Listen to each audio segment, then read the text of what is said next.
BJP ਦੀ ਜਿਹੜੀ ਨੀਤੀ ਸੀ, ਜਿਹੜੇ ਪੈਂਤੜੇ ਉਹਨਾਂ ਨੇ ਵਰਤੇ ਆ, ਉਹ ਫੇਲ ਹੋਏ ਆ।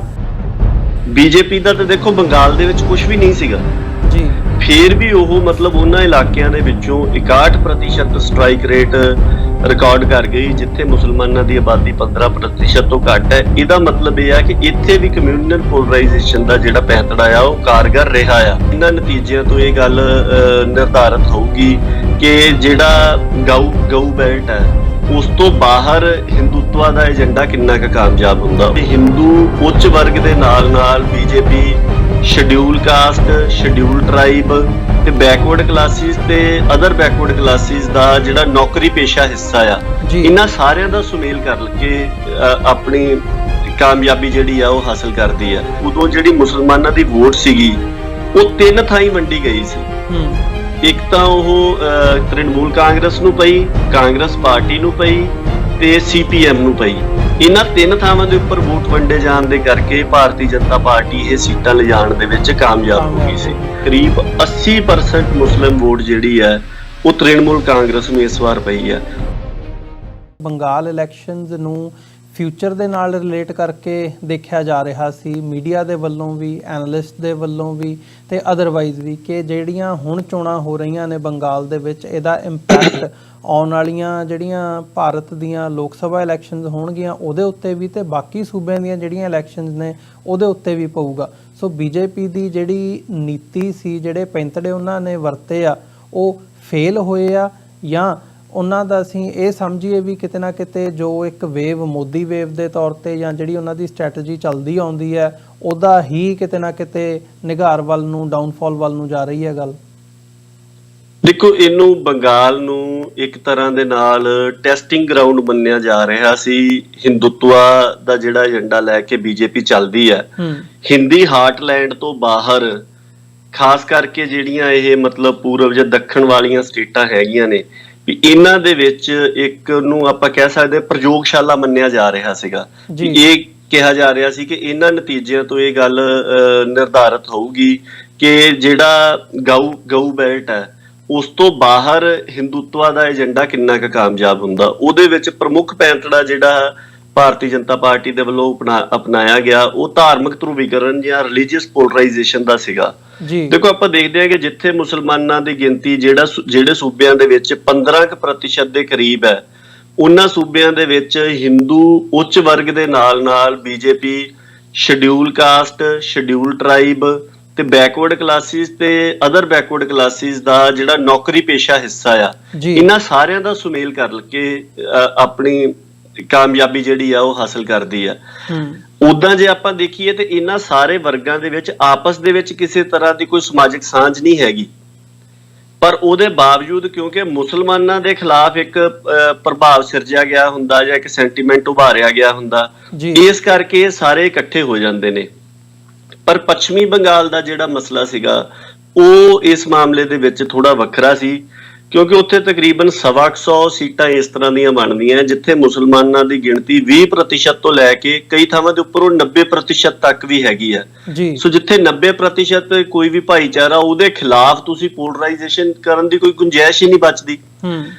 ਤੇ ਜੇਕਰ ਆਮ ਤੁਸੀਂ ਦੇਖਿਆ ਹੋਊਗਾ ਕਿ ਜਿੰਨੇ ਵੀ ਵਿਸ਼ਲੇਸ਼ਣ ਆਏ ਆ ਅਖਬਾਰਾਂ ਦੇ ਵਿੱਚ ਜਾਂ ਟੀਵੀ ਦੇ ਵਿੱਚ, ਉਹਨਾਂ ਦੇ ਵਿੱਚ ਇਹ ਗੱਲ ਕਹੀ ਜਾ ਰਹੀ ਸੀਗੀ ਕਿ 30% ਮੁਸਲਿਮ ਆਬਾਦੀ ਪੱਛਮੀ ਬੰਗਾਲ ਦੇ ਵਿੱਚ ਹੈਗੀ ਆ। ਅਸੀਂ ਇਹਨੂੰ ਥੋੜਾ ਜਿਹਾ ਹੋਰ ਡੂੰਘਾਈ ਦੇ ਵਿੱਚ ਜਾ ਕੇ ਦੇਖਣ ਦੀ ਕੋਸ਼ਿਸ਼ ਕੀਤੀ ਹੈ। ਤਕਰੀਬਨ 65 ਵਿਧਾਨ ਸਭਾ ਹਲਕੇ ਅਜਿਹੇ ਨੇ ਜਿੱਥੇ ਮੁਸਲਮਾਨਾਂ ਦੀ ਆਬਾਦੀ 40% ਤੋਂ ਜ਼ਿਆਦਾ ਆ। 30 ਤੋਂ 35 ਵਿਧਾਨ ਸਭਾ ਹਲਕੇ ਇਸ ਤਰ੍ਹਾਂ ਦੇ ਆ ਜਿੱਥੇ ਮੁਸਲਮਾਨਾਂ ਦੀ ਆਬਾਦੀ 30% ਤੋਂ 40% ਦੇ ਦਰਮਿਆਨ ਹੈ, ਤੇ 30-35 ਹਲਕੇ ਹੀ ਇਸ ਤਰ੍ਹਾਂ ਦੇ ਆ ਜਿੱਥੇ ਇਹ ਆਬਾਦੀ 20% ਤੋਂ 30% ਦੇ ਵਿੱਚ ਬਣਦੀ ਆ। ਸੋ ਇੰਜੇ ਕੁੱਲ 130 ਵਿਧਾਨ ਸਭਾ ਸੀਟਾਂ ਬਣ ਜਾਂਦੀਆਂ ਨੇ ਜਿੱਥੇ ਉਹਨਾਂ ਦੀ ਜਿਹੜੀ ਗਿਣਤੀ ਹੈ ਉਹ 20% ਤੋਂ ਜ਼ਿਆਦਾ ਆ। ਹੁਣ ਮੈਂ ਥੋੜਾ ਜਿਹਾ ਅੰਕੜਾ ਤੁਹਾਡੇ ਨਾਲ ਸਾਂਝਾ ਕਰਨਾ ਚਾਹੁੰਦਾ ਕਿ ਜਿਹਦੇ ਤੋਂ ਪਤਾ ਲੱਗੇ ਕਿ 20% ਤੋਂ ਜਾਂ 15% ਤੋਂ ਜ਼ਿਆਦਾ ਹੋਣ ਦੇ ਨਾਲ ਫਰਕ ਕਿਸ ਤਰ੍ਹਾਂ ਪੈਂਦਾ ਹੈ। ਜਿਨ੍ਹਾਂ ਇਲਾਕਿਆਂ ਦੇ ਵਿੱਚ ਮੁਸਲਮਾਨਾਂ ਦੀ ਆਬਾਦੀ 25% ਤੋਂ ਜ਼ਿਆਦਾ ਆ, ਉੱਥੇ 85 ਦੇ ਵਿੱਚੋਂ 7 ਸੀਟਾਂ ਬੀਜੇਪੀ ਨੂੰ ਮਿਲੀਆਂ ਨੇ ਤੇ ਬੀਜੇਪੀ ਦੀ ਜਿਹੜੀ ਸਫਲਤਾ ਦਰ ਹੈ ਉਹ ਸਿਰਫ 8% ਦੀ ਰਿਕਾਰਡ ਹੋਈ ਹੈ। ਜਿੱਥੇ ਮੁਸਲਿਮ ਆਬਾਦੀ 15 ਤੋਂ 25% ਦੇ ਦਰਮਿਆਨ ਹੈ, 155 ਜਿਹੇ ਹਲਕੇ ਨੇ, ਉਹਨਾਂ ਦੇ ਵਿੱਚੋਂ 37 ਸੀਟਾਂ ਮਿਲੀਆਂ ਨੇ।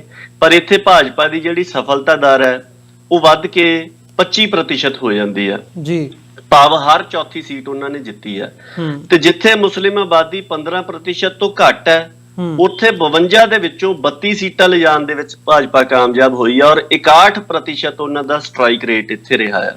ਜੀ, ਸੋ ਤੁਸੀਂ ਕਲੀਅਰਲੀ ਦੇਖ ਸਕਦੇ ਆ ਕਿ ਆਬਾਦੀ ਦੀ ਪਰਸੈਂਟੇਜ 25 ਤੋਂ ਉੱਪਰ ਹੈ, ਜਿੱਥੇ ਉੱਥੇ ਪੋਲਰਾਈਜੇਸ਼ਨ ਮਤਲਬ ਆਪਾਂ ਕਹਿ ਸਕਦੇ ਕਿ ਟੋਟਲੀ ਫੇਲ ਹੋਈ ਹੈ।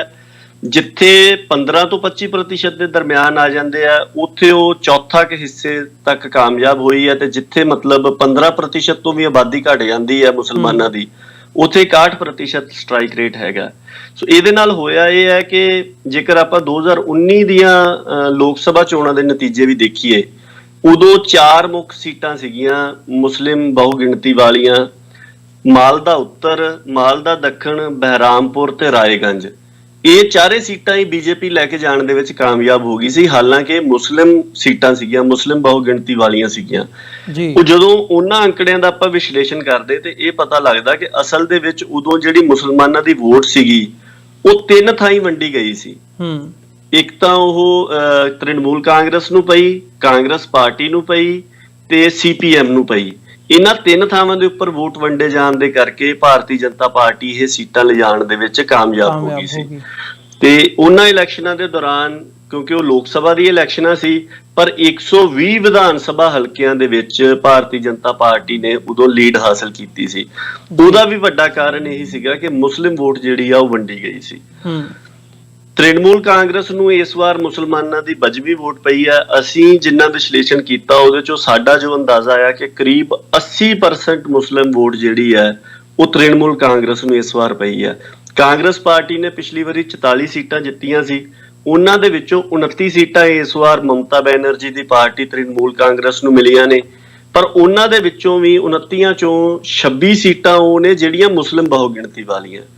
ਸੋ ਕਲੀਅਰਲੀ ਇਸ ਵਾਰ 2019 ਤੇ 2021 ਦਾ ਫਰਕ ਕੱਢਣਾ ਹੋਵੇ ਤੇ ਫਰਕ ਇਹ ਹੈ ਕਿ ਇੱਕ ਤਾਂ 2021 ਦੇ ਵਿੱਚ ਇਸ ਵਾਰ ਮੁਸਲਮਾਨਾਂ ਨੇ ਜਿਹੜੀਆਂ ਲੋਕ ਸਭਾ ਚੋਣਾਂ ਪਿਛਲੀਆਂ ਹੋਈਆਂ ਸੀ ਉਹਨਾਂ ਤੋਂ ਸਬਕ ਸਿੱਖਿਆ, ਤੇ ਦੂਸਰਾ ਇਹ ਹੈ ਕਿ ਜਿਹੜੀ ਬੀਜੇਪੀ ਦੇ ਵੱਲੋਂ ਕਮਿਊਨਲ ਪੋਲਰਾਈਜੇਸ਼ਨ ਕੀਤੀ ਜਾ ਰਹੀ ਸੀ ਉਹਦਾ ਮੁਸਲਿਮ ਭਾਈਚਾਰੇ ਦੇ ਪ੍ਰਭਾਵ ਵਾਲੇ ਇਲਾਕਿਆਂ ਦੇ ਵਿੱਚ ਉਲਟ ਅਸਰ ਦੇਖਣ ਨੂੰ ਮਿਲਿਆ ਕਿ ਉਹ ਜ਼ਿਆਦਾ ਸਤਰਕ ਹੋ ਗਏ ਤੇ ਉਹਨਾਂ ਨੇ ਬੀਜੇਪੀ ਨੂੰ ਰੋਕਣ ਦੇ ਵਾਸਤੇ ਤ੍ਰਿਣਮੂਲ ਕਾਂਗਰਸ ਦੇ ਪਿੱਛੇ ਜਾ ਕੇ ਖੜ ਗਏ ਆ। ਪਰ ਆਪਾਂ ਇਹਦੇ ਤੋਂ ਇਹ ਨਤੀਜਾ ਕੱਢੀਏ ਕਿ ਕਮਿਊਨਲ ਪੋਲਰਾਈਜੇਸ਼ਨ ਦਾ ਪੈਂਤੜਾ ਬਿਲਕੁਲ ਹੀ ਕਾਮਯਾਬ ਨਹੀਂ ਹੋਇਆ। ਇਸ ਤਰ੍ਹਾਂ ਵੀ ਨਹੀਂ ਕਿਹਾ ਜਾ ਸਕਦਾ ਜਿਸ ਤਰ੍ਹਾਂ ਉੱਤਰੀ ਭਾਰਤ ਦੇ ਵਿੱਚ ਕਾਮਯਾਬ ਹੁੰਦਾ ਆ, ਜਿੱਥੇ 15% ਤੋਂ ਘੱਟ ਮੁਸਲਿਮ ਆਬਾਦੀ ਹੁੰਦੀ ਆ। ਬੀਜੇਪੀ ਦਾ ਤਾਂ ਦੇਖੋ ਬੰਗਾਲ ਦੇ ਵਿੱਚ ਕੁਝ ਵੀ ਨਹੀਂ ਸੀਗਾ ਜੀ, ਫੇਰ ਵੀ ਉਹ ਮਤਲਬ ਉਹਨਾਂ ਇਲਾਕਿਆਂ ਦੇ ਵਿੱਚੋਂ 61% ਸਟ੍ਰਾਈਕ ਰੇਟ ਰਿਕਾਰਡ ਕਰ ਗਈ ਜਿੱਥੇ ਮੁਸਲਮਾਨਾਂ ਦੀ ਆਬਾਦੀ 15% ਤੋਂ ਘੱਟ ਹੈ। ਇਹਦਾ ਮਤਲਬ ਇਹ ਆ ਕਿ ਇੱਥੇ ਵੀ ਕਮਿਊਨਲ ਪੋਲਰਾਈਜੇਸ਼ਨ ਦਾ ਜਿਹੜਾ ਪੈਂਤੜਾ ਆ ਉਹ ਕਾਰਗਰ ਰਿਹਾ ਆ, ਕੰਮ ਕੀਤਾ। ਜਿਹੜੇ ਇਲਾਕਿਆਂ ਦੇ ਵਿੱਚ ਵਸੋਂ ਘੱਟ ਸੀਗੀ ਉੱਥੇ ਉਹ ਮਤਲਬ ਕੰਮ ਕੀਤਾ ਬਕਾਇਦਾ।